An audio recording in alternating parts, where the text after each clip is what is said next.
Hello hi friends, welcome to Bhavani Maripuri YouTube channel. ఈరోజు నేనైతే చాలా సింపుల్గా తక్కువ ఇంగ్రీడియంట్స్తో వంకాయ కర్రీ టేస్టీగా ఎలా చేసుకోవచ్చు ఏంటి అనేది మీ ముందుకైతే తీసుకొచ్చేసాను.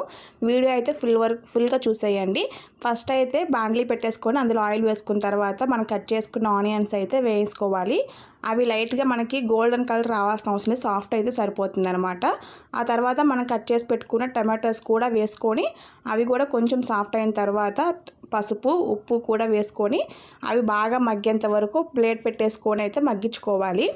అవి బాగా మగ్గినప్పుడు మనకు వాటర్ అనేది కూడా అందులో నుంచి వస్తుంది అనమాట. అప్పుడు మనం కట్ చేసి పెట్టుకున్న వంకాయలు ముందుగానే అవి చేదు రాకుండా వంకాయలు ఎప్పుడు కూడా ఉప్పు నీటిలో అయితే వేసుకోవాలన్నమాట. అప్పుడైతే మనకు చేదు అనేది కూడా రాదు.